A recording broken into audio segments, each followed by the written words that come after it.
सभी को नमस्ते। आप सभी का आपके अपने YouTube चैनल काल चक्र इतिहास की यात्रा में स्वागत है। साथियों, आज का अपना जो टॉपिक है, प्राचीन भारत के इतिहास को सरलता से समझने की ट्रिक। जो हमारा प्राचीन भारत का इतिहास है उसको सरलता से किस तरीके से समझना चाहिए, उसकी एक ट्रिक है जिसका डायग्राम आपके सामने है। अगर हम प्राचीन भारत के इतिहास की बात करें तो इसको समझने में किस तरीके की सरलता हो, उसके लिए ये ट्रिक है जो आपको बताई जा रही है। हम प्राचीन भारत के इतिहास को 3 भागों में बांटे। पहला प्रागैतिहासिक काल, दूसरा आद्य ऐतिहासिक काल और तीसरा है वो ऐतिहासिक काल। इनमें जो भिन्नता है या कुछ चेंज है वो ये है कि प्रागैतिहासिक काल जो है वो सिर्फ पुरातात्विक स्रोतों पर निर्भर है। अर्थात इस काल के बारे में, या यूं कहे कि जिस काल के बारे में हमें सिर्फ पुरातात्विक स्रोतों से इतिहास की जानकारी मिलती है, वो प्रागैतिहासिक काल है। आद्य ऐतिहासिक काल में पुरातात्विक और साहित्यिक स्रोत दोनों शामिल हो जाते हैं। अर्थात जिस काल के संबंध में हमें पुरातात्विक और साहित्यिक दोनों स्रोतों से जानकारी मिलती है उसको आद्य ऐतिहासिक काल कहा जाता है। तीसरा है ऐतिहासिक काल। जिस काल के बारे में हमें पुरातात्विक स्रोत, साहित्यिक स्रोत और विदेशी यात्रियों के विवरण, इन तीनों से जानकारी मिलती है, वो ऐतिहासिक काल कहा जाता है। हमारे जो इतिहास का जो कलेवर है, इतिहास का जो पाठ्यक्रम है, उसमें एक बहुत बड़ा भाग जो है वो इसी ऐतिहासिक काल का है। उसके बाद में अगर हम कलेवर की बात करें तो उससे ये छोटा है और सबसे छोटा ये है। तो हम शुरुआत करते हैं प्रागैतिहासिक काल से। प्रागैतिहासिक काल जो है पूरी तरीके से पुरातात्विक स्रोतों पर निर्भर है। इसका कारण यह है कि उस काल में मानव सभ्यता की दहलीज पर नहीं पहुंचा था। अर्थात मानव असभ्य और बर्बर था, वो अभी विकसित नहीं हुआ था, वो अभी कृषि करना नहीं जानता था, वो पशुपालन नहीं जानता था। यानी कि एक तरीके से हम आदि मानव की स्थिति की बात करें तो वो इस पुरापाषाण काल में आ जाएगा।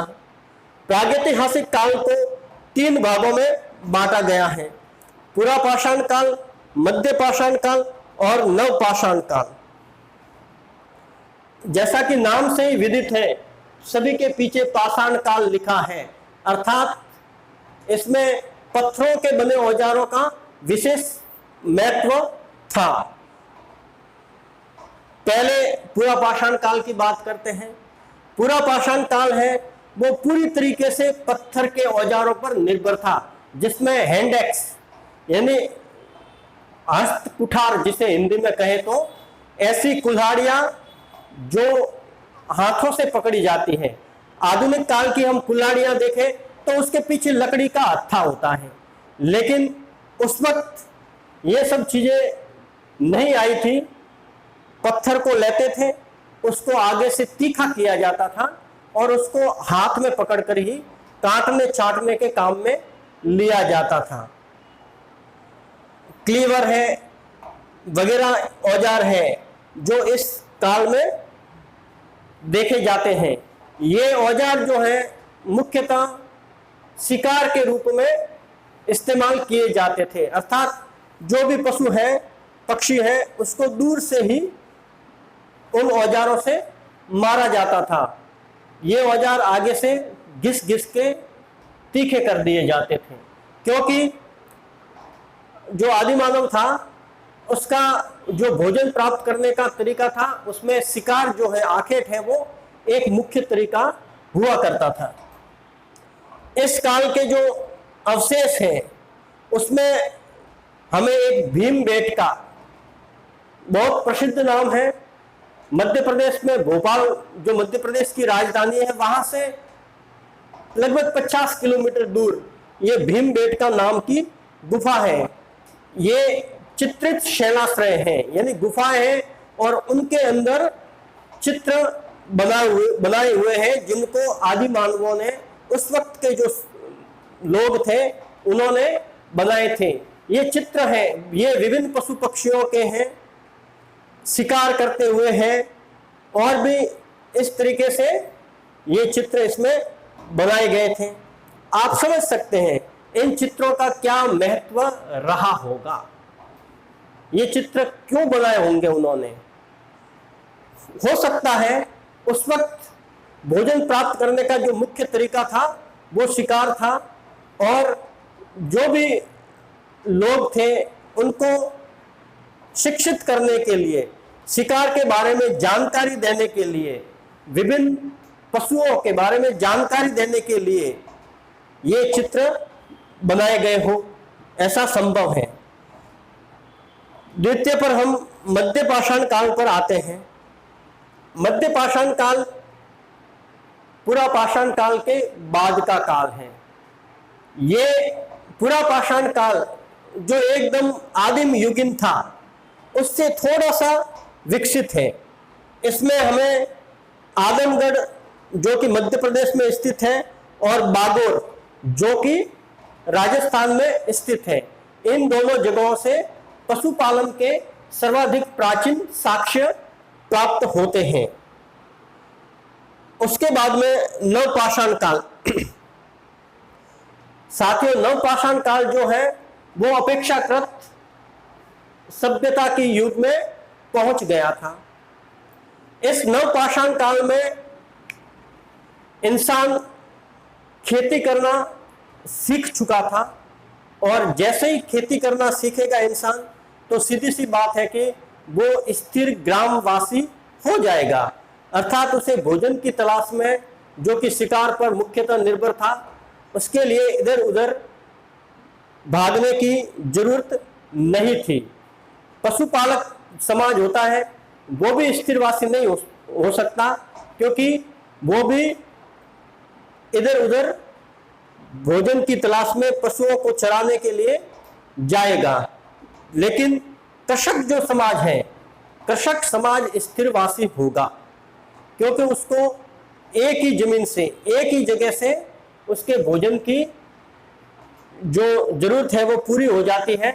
इस कारण वो स्थिरवासी होगा, और जैसे ही स्थिरवासी होगा तो और भी बहुत सारी कलाएं हैं वो उस पर जो आश्रित हैं, जैसे पशुपालन है, जैसे कुंभकारी है, बर्तन कला, क्योंकि कृषक समुदाय के पास में पकाने के लिए, बनाने के लिए, भोजन वगैरह के लिए बर्तनों की आवश्यकता होगी, और स्थिरवासी है तो उसको ये बहुत ही जरूरी होगी। तो नवपाषाण काल में मानव है वो अपेक्षाकृत सभ्य बन गया था, वो स्थिरवासी बन गया था, कुंभकारी वगैरह भी शुरू हो गई थी। नवपाषाण काल की मुख्य जो जगह है उनकी बात करें तो मेहरगढ़। मेहरगढ़ वर्तमान में पाकिस्तान के बलूचिस्तान राज्य में स्थित है, और यह कृषि का सबसे पुराना साक्ष्य प्रस्तुत करता है। अर्थात कृषि का सबसे पुराना जो साक्ष्य है वो मेहरगढ़ से प्राप्त होता है। इंसान के स्थिरवासी होकर बसने, ग्रामवासी होने का सबसे पुराना जो साक्ष्य है वो मेहरगढ़ से प्राप्त होता है। यहीं से हमें कृषि समुदाय और कृषक समुदाय के बारे में जानकारी प्राप्त होती है। बुर्ज होम और गुफ कराल, ये दो जगह वर्तमान में कश्मीर में स्थित हैं। इन दोनों जगहों से हमें गर्तावास के अवशेष या साक्ष्य प्राप्त होते हैं। गर्तावास से तात्पर्य है जो गड्ढों में घर यानी जमीन के भीतर अंदर की तरफ छोटे छोटे घर जो हैं वो बनाए हुए थे। ऐसे साक्ष्य हमें बुर्ज होम और गुफ कराल जो कि दोनों कश्मीर में स्थित है वहां से प्राप्त होते हैं।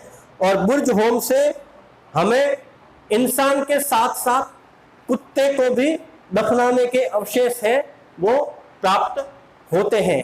ऐसा अक्सर बहुत सारी परीक्षाओं में पूछा जाता है कि इंसान के साथ कुत्तों को दफनाने का साक्ष्य है वो हमें कौन से नव पाषाण स्थल से प्राप्त होता है, तो इसका उत्तर होगा बुर्ज होम। कृषि के सर्वाधिक प्राचीन साक्ष्य कहां से प्राप्त होते हैं, तो इसका उत्तर होगा मेहरगढ़। पशुपालन के सर्वाधिक प्राचीन साक्ष्य कहां से प्राप्त होते हैं, तो उसका उत्तर होगा आजमगढ़ और बागोर। चित्रित शैलाश्रय के जो साक्ष्य हैं वो भीमबेटका से प्राप्त होते हैं। चिरांद है, ये जगह वर्तमान में बिहार में स्थित है और यहाँ हड्डियों से बने हुए बहुत सारे अवशेष हैं वो प्राप्त होते हैं। मुख्यतः हिरण की हड्डियों से बने हुए ये अवशेष हैं। कोरडी हवा, ये इलाहाबाद के पास स्थित है। यहां से हमें चावल के सर्वाधिक प्राचीन साक्ष्य प्राप्त होते हैं। तो दोस्तों, आपने प्रागैतिहासिक काल को पढ़ा। इसको 3 भागों में बांटा हुआ है, पूरा पाषाण काल, मध्य पाषाण काल और नव पाषाण काल। पूरा पाषाण काल पूरी तरीके से पत्थरों पर आश्रित है। मध्य पाषाण काल में पत्थरों के साथ साथ पशुपालन सीख लिया है इंसान ने, और नव पाषाण काल में पत्थरों के साथ साथ में पशुपालन, कृषि, कुंभकारी आदि कलाएं हैं और स्थिर ग्रामवासी होना, ये यहां तक की विकास की यात्रा मानव कर चुका है। फिर आदि ऐतिहासिक काल। आदि ऐतिहासिक काल में मानव है वो अपेक्षाकृत सभ्य हो गया था। वो पढ़ना लिखना जान चुका था। उसने अपनी एक भाषा और लिपि का विकास कर लिया था और कुछ या कई ग्रंथों का उन्होंने निर्माण भी कर लिया था। इसलिए ये जो काल है उसके हमें साक्ष्य पुरातात्विक और साहित्यिक दोनों मिलते हैं। इसमें मुख्यतः हड़प्पा सभ्यता और वैदिक काल आता है। हड़प्पा सभ्यता का एक पूरा चैप्टर और वैदिक काल का भी एक पूरा चैप्टर आगे इतिहास में आता है और इसी चैप्टर को जब हम पढ़ेंगे तब विस्तृत चर्चा दोनों की करेंगे। उसके बाद में ऐतिहासिक काल। इस काल में पुरातात्विक स्रोत, साहित्यिक स्रोत और विदेशी यात्रियों के विवरण तीनों अपना योगदान देते हैं। ये ईसा पूर्व 6ठी शताब्दी, अर्थात अगर हम यूं कहें कि महात्मा बुद्ध जो है उनके समय से लेकर प्राचीन भारत का इतिहास जो चलता है वहां तक, या यूं कहें कि आधुनिक काल तक भी हम अगर इसको खींच सकते हैं, वहां से लेकर 6ठी शताब्दी ईसा पूर्व से लेकर आगे तक जहां तक खींचे वहां तक ये ऐतिहासिक काल आता है। तो इस पूरे टॉपिक को इस तरीके से ये समझने की बहुत ही सरल ट्रिक है। ये डायग्राम आप सब देखकर समझ सकते हैं और इसको आप अपने नोटबुक में नोट भी कर सकते हैं। धन्यवाद।